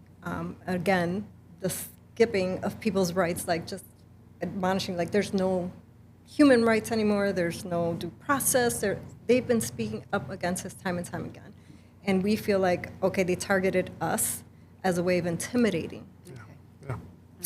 Strictly intimidation. So there wasn't somebody there specifically that they were looking for? No. There wasn't, it was just, okay. They would have had to show the proper warrant for all that, even if they try again. But you see what's happening in Los Angeles. Yeah. You see what's happening in Washington, D.C., where it's a military state right now. They're threatening Chicago. This is what's coming next. So I feel like they're testing the waters to see how far they could go. And I'm grateful that this mayor and this governor, like, we're not going to allow it here. They're going to fight with every tool they have to ensure that we don't become a police state or military state run by the National Guard. But again, you have a president who's gone rogue. And again, it's not just, as I was telling you earlier, as Black and brown people, this is the time we have to unite. And I hate, you know, and again, allies, if you're white, Asian, again, it's just anyone who knows that this is wrong has to come together and speak up. And I know it's scary. I know some people are afraid because their status might be in question, and it's like, I can't say anything. People are living like in their homes in shadows. I mean, it's horrible, the fear-mongering that's happening here. Oh, I'm going to lose a lot of people, and that's okay. Yeah. Honestly, I got to a point where please unfriend me, please unfollow me, please whatever, because first, I'm daughter of the king. Second, soy Latina siempre. Siempre, siempre, siempre. And there's got to be a better way. Yeah. And I get it, illegal aliens. why isn't anybody having the conversation then of true citizenship, a real path, right? There are actual solutions to all of these things. There's a solution to homelessness. There's a solution to hunger. Why are we not utilizing our buildings to do vertical farming? You know, it's not that hard to come up with the real solutions when you come from the brokenness, which is why God, I'm telling you, this is your ministry. You and your husband, this is your ministry. And I'm so excited to see where else he's going to bring you. And I'm so excited to partner with you. And I already told you guys, whenever we're ready to lead the revolution, I'll be there. But, you know, I really wanted to ask that because I sat there and I was like, well, why did they go in there? Was it somebody they were looking for? Like, make this make sense, because as Puerto Ricans, like, we're technically U.S. citizens right now, right? They're just telling us, you too. Yeah. Yeah. That's all they're saying, you too. Yeah. But we had, who was that person, the lady in government that said a number, and the number was really all Latinos here in this nation. I forget her name. She's in government. People were trying to break down the number. They were like, wait a second, that's the number of all Latinos. Oh, that she wanted to feed us to the alligators. Yes. Yeah. Yes. Again, we, right now, the data shows 4.3 trillion buying power. That's just Latinos. We are number 3 now with the economy, up there with China. And so we have a huge buying power here. And we have a huge voting bloc. Yes. And so as soon as you start to diminish, right, people's rights, you start to diminish their voting power. That's their hope, right? Like, okay, let's start deporting those that we can. Let's start taking out DEI.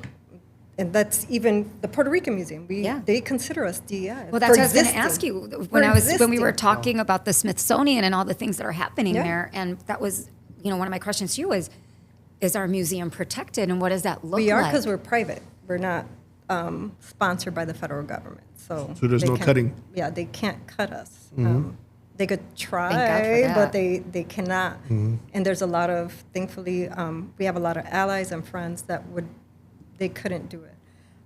But I don't put anything past this administration. Every day, something new. Something new. I'm tired of being shocked, but it's like, oh my goodness. Like, but we won't allow it. But they consider us for speaking our truth, right? As DEI, you know, that's DEI. That's woke history. The truth is the truth. Right. Slavery was horrible.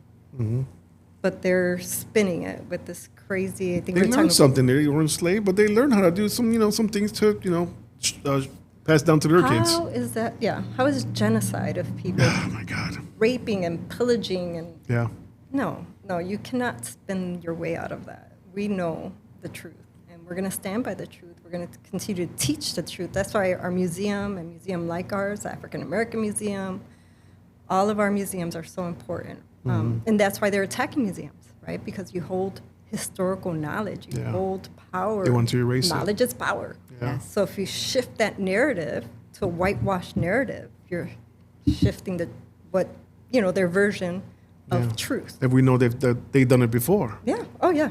Absolutely. And it's funny because at my age now, I'm 51. I'm finding out new things about that happened in the past, and I love history. My thing is history. I stay on a history channel. I'm finding out things that they actually tried to erase, but somehow, some way, now we're finding out, and then we're finding out it is the truth. Yes. Like, wow, they really did try this, you know, and they really did. They did this to our people. They did it to that people, their people. And so, why? Control, power, greed. Yeah. And then they use our Bible. But they came to mess around with some resilient people, the Puerto Ricanos. Yes, Boricuas, you can't mess with us. You just can't. Even on our island, they're doing things over there as well, right? And that's why we were talking about. I think you were talking about Bad Bunny earlier. Yeah. Again, that's why his voice right now is so important, right? Because he's speaking truth to power, and he intentionally did not come to the United States to give a concert. Intentionally. He's going all throughout Europe, Latin America, and did his residency to bring the buying power to the island. right? Bring those resources to the island. Like, yeah, United States, as long as this guy's there, I'm not going to do it. Yeah. I'm not going to do it. So, I mean, that's a strong, as an artist, you could make a lot of money. And it's not about the money, it's about the message. So to pivot a little bit, how was the Bad Bunny concert? It was great. We got invited. It's Okay. not, we got invited. So it was Because I beautiful. remember, I'm going to say this out loud on this camera. Yeah, you know what it is. Because someone was supposed to be on the show earlier, but then I'm like, oh, something must have happened, whatnot. And then she heard a Bad Bunny concert. Yeah, we got invited. I'm like, I would do the on same thing too. Flavor podcasts are one in a lifetime opportunity to experience. I know that was hard. I know it's It was so extremely hard. hard for you. I know you were pulling teeth on this. But I would have said, we're shutting down for the day. I'm taking off to Puerto Rico. Yes. So what did you take from it? Oh my goodness, how resilient and beautiful our people are.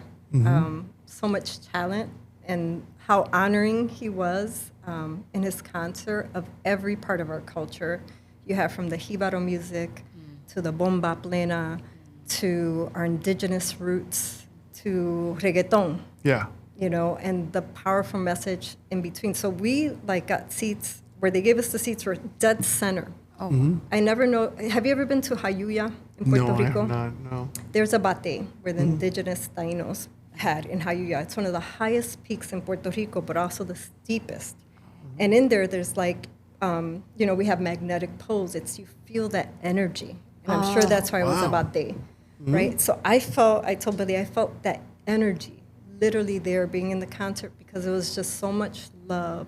It wasn't like, oh, Bad Bunny love. I think just love for our patria, love for our people, honoring, because debía tirar más fotos, like, man, I should have honored, loved more. That's what it's about, right? Just cared more. And that's the experience, I walked away with, what more could I do to honor our island, to honor our people, the legacy that we leave behind, because that's what it's about. What legacy will you leave behind? So good you said that, yes. And so that's what I walked away with. Me and Billy, okay, we were just more fired up than ever. You had a dress too? You had a black and white dress? Yes, a Bomba flag? Caribbean skirts made my skirt black and white. Yeah. Yeah, It was representing the flag for resistance. The resistance flag, absolutely. Yeah. Make sure I did You that. mind if I put that up?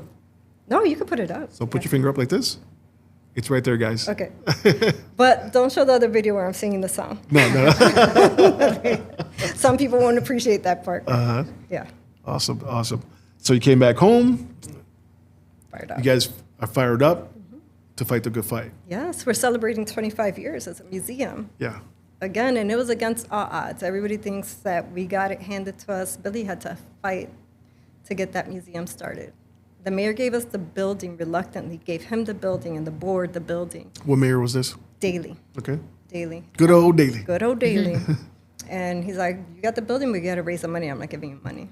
And you had a year. And after that, the community came through, the board came through, and we were able to get grants. And here we are 25 years later, and we're starting a capital campaign. We're doing an outdoor bate educational programming space. We're enclosing our courtyard. I was going to ask you about that. Something is going on out there. Oh, It was yes. fenced out, and I was trying to ask security, and he was trying to be private about it. I'm like, bro, you better tell me. But I'm like, you know what? She's going to be on there anyways.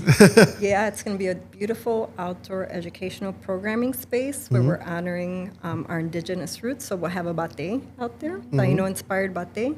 We have Celso Gonzalez, one of the most prominent mosaic artists of Puerto Rico, doing a beautiful historic... He was there already, right? He's here. He's here for the whole month. He's putting up the Right, 'cause mosaic. I saw some video that you did put up, and it looked beautiful. I can't wait to see It when it's is, done. because that's a history lesson in itself, where we'll be able to bring people and teach them the history of all these icons in Puerto Rico that often don't get told, their stories don't get told.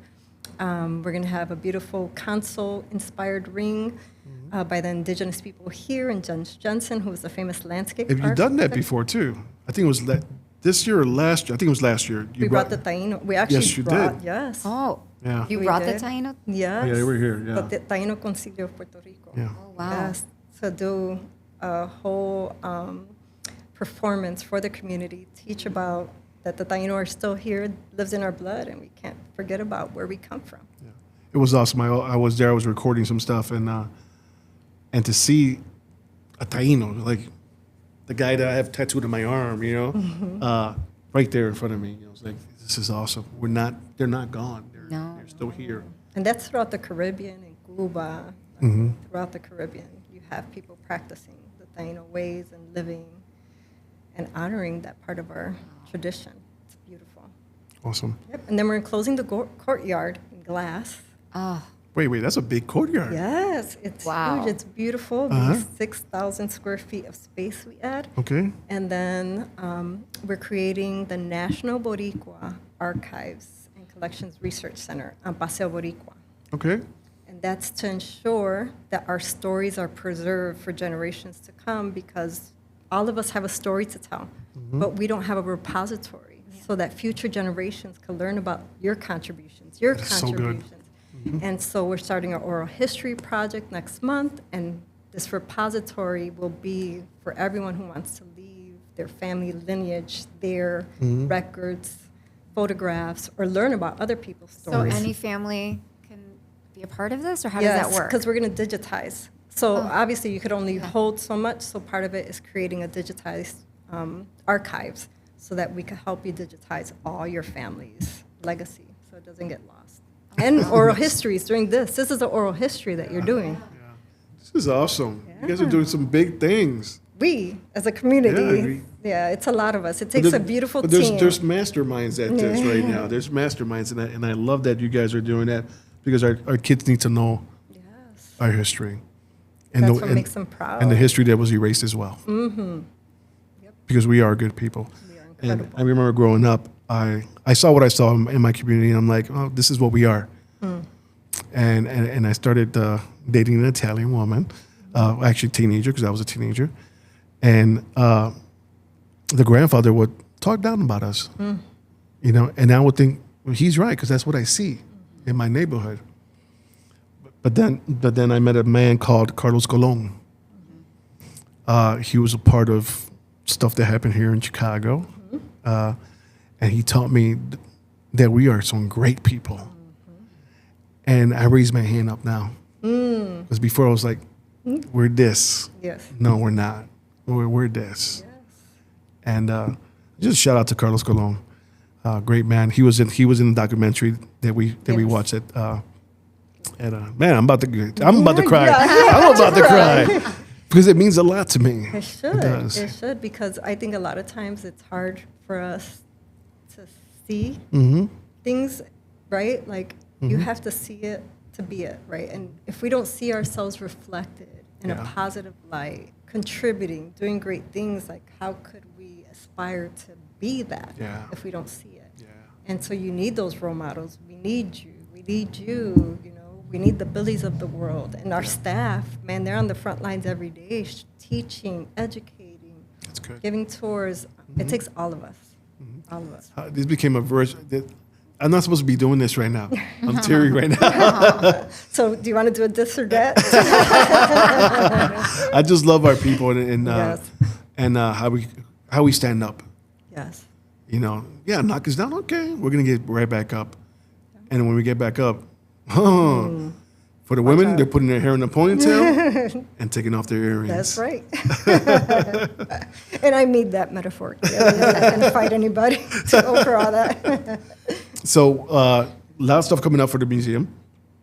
5-year plan. What does that look like?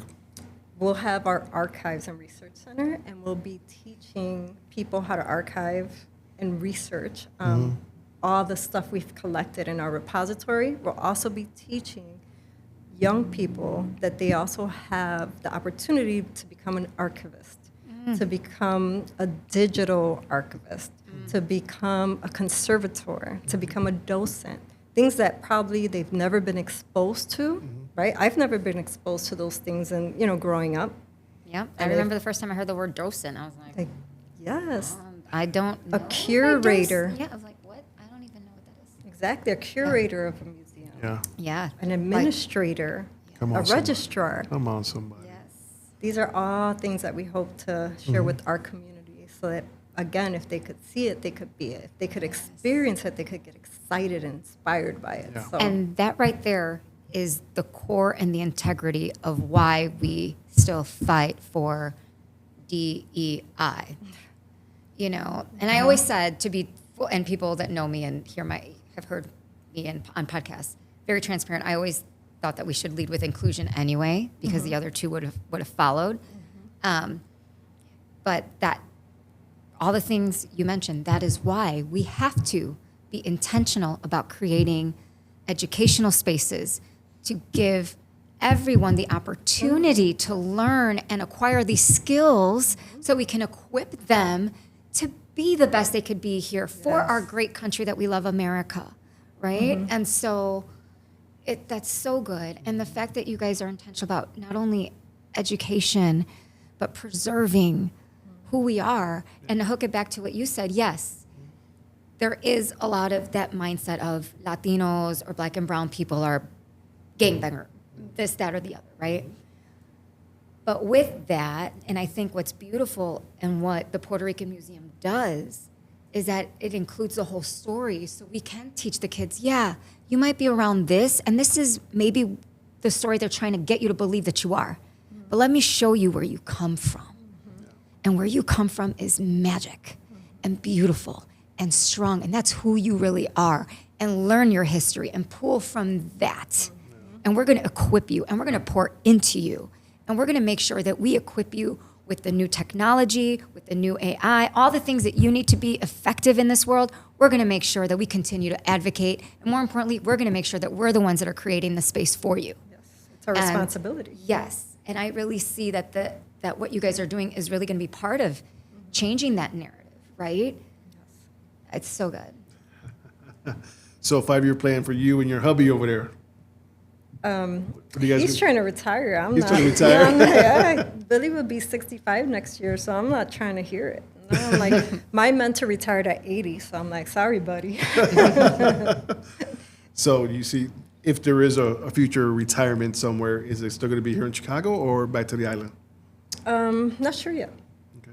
Not sure yet. Yeah. It's still too soon. Too soon? Too soon. Yeah, too soon. I mean, I'm there a lot now because mommy's there. Okay. Yeah, so. My mind, I'm retired already.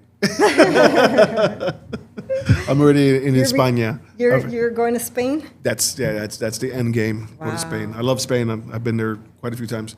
And never been. Oh, you gotta go. Me and Billy traveled. If you like history. Oh, I love history. It's just opportunity, right? There's tons of history. So Billy and I, for our 20th anniversary, went to Italy last year for the first time because we love Italian food. We have a lot of Italian friends. That was the first time I went to Europe. First time. Fell in love. So now our next trip is Spain. Spain, yeah. So yeah. Saving for so let me Spain. tell you something. Barcelona is beautiful. Lots of art. Lots of, you can see the culture. Beautiful flamingo dancing everywhere. You get to see Gaudi's artwork, which is out there. The Sagrada Familia Church is out there. You know, it's been being built since 18-something. I think they're going to finish in 2027. They're supposed to finish the church. But I would say Catalonia. Go visit Catalonia, the mountain of St. Thomas. I think you will love it. I probably love it. Yeah. When I went to Italy, we went to see St. Francis of Assisi. That was spiritual. That was everything. That's my favorite. Like, I grew up Catholic. Yeah. Went to Catholic school. Yeah, me too. Me too. Went to Catholic maternity BVM? No, oh, you went to no. maternity? I was baptized there. That's where I got baptized. Small world. Small world. Wow, I haven't heard that name in a long time. So, you know, I all went the to St. saints Genevieve. still, like, So I went to St. Genevieve is where, because I grew up on Fullerton and Cicero. Yeah, my sister ended up going to Holy Name Cathedral. Ah, okay. I went to Clemente. Yeah. You went to Clemente. Clemente, girl. Yeah, Clemente. But the saints were always, you know, because that Catholic tradition, right, that you're brought up in. So St. Francis of Assisi was always like, ooh, one of my favorite saints, his story, right? So we went to go to Assisi, and it was powerful. Okay. The way he lived his life and how he chose to walk his path and give up everything for the people. Like, okay, yeah, just eye-opening. Awesome. I love journeys like that. Would you say that you're living in your purpose? Yes, without a doubt. Without a doubt. God has me right where he wants. Because I have peace. If I didn't have peace, then it would be like, okay, Lord, what's next? That's how I know. I love that. I love that answer.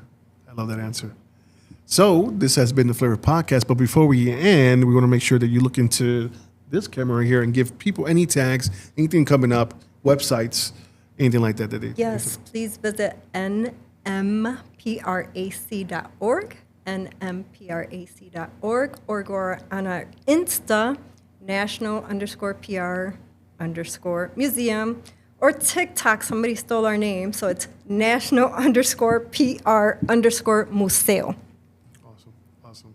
And when Carmen, you're back on the show. You're guesting, but you still need yours.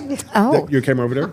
Well, you guys can find me LinkedIn, Facebook, Instagram, Carmen Santiago-Keenon for Facebook and LinkedIn. And you can find me on Instagram under IT_girl_solutions 1980.